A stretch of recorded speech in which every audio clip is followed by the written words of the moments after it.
there's only one person. While he's alive, there is only Lionel Messi.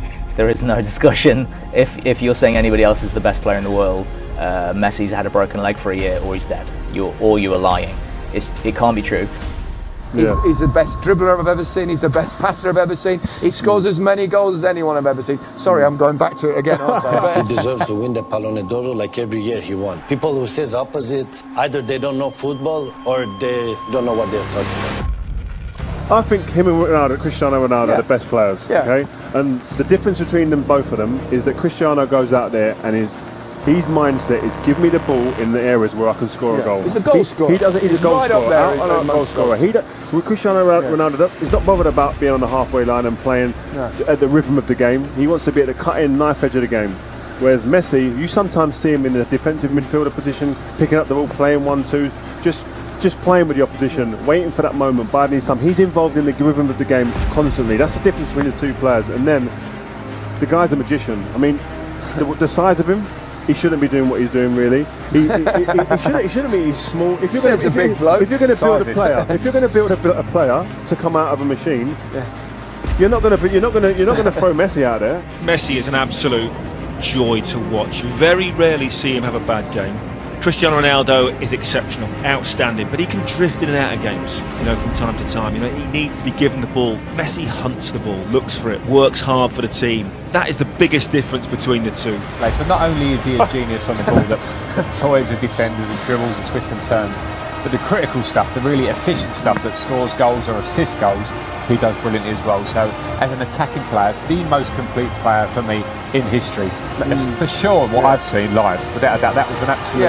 I mean, you can't talk about people that you've not seen, like the Pele, the Di Stefano, but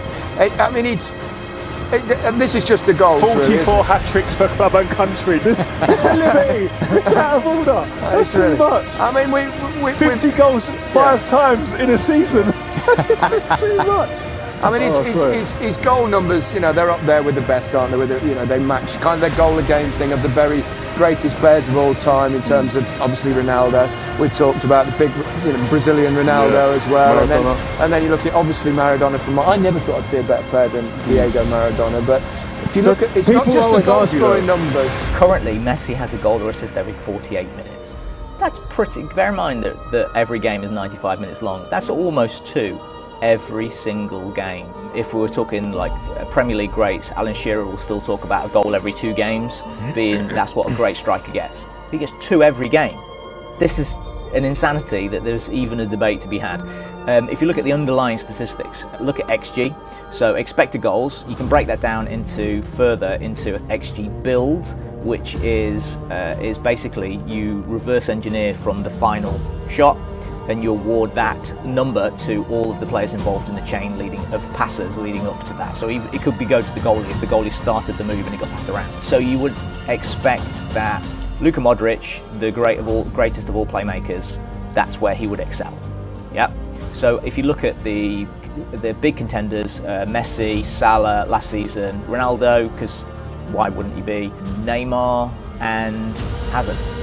So he got 0.7 XG build per 90. And we have, within that group, there's a 0.81. Mo Salah had the worst at 0.2 because he's not involved in the goal because he's actually just scoring it. So you can't be involved in both of those things. So while Messi had the best actual finishing part, in XG build they remove the value of the final pass or the goal. So you can't be rewarded if you made the assist in XG build. And he still had a better than Modric, as well as having goal assists every 48 minutes. Where's the argument?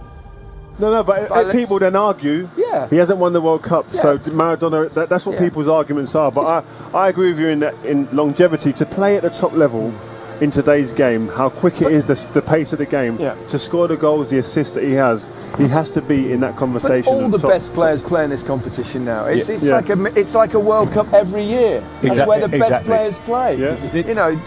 This competition has developed to the point where if you are the man that's been making them win multiple trophies, which he has over the last 10 years, then that puts you in that bracket anyway. I mean, we can talk World Cups, I think, get the game changed, the modern game, this Champions League club competition, is such a high level, and this man is at the middle of it every time they do, or every time he is the difference. They've had great players, but even amongst great players, he stands up even higher, which is not easy amongst Xavi, Iniesta, all these ones. He's the one that we all speak about at first glance all the time. I just want to be in a training ground. Yeah. I bet you there's stuff he does in a training ground that don't even get onto the pitch here that people go, wow. I mean, you speak to some of his teammates, current and ex-teammates, and they say some of the stuff he done there, you can't even talk about it. It's that good.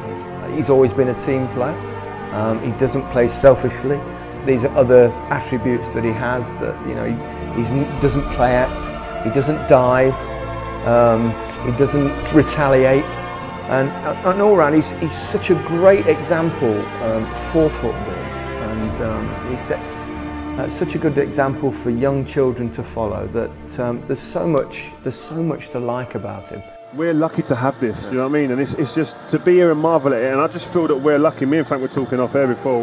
We feel lucky that we've actually been able to play with, and now we're being able to sit back and really enjoy and watch him. Because I don't think you can enjoy and watch when you're fighting for trophies against people like that. Because you're jealous a little bit. You're envious at times. You want to be there instead of him. Whereas here now, I've got no problems with watching him and really going, you know what a player I'm watching with this.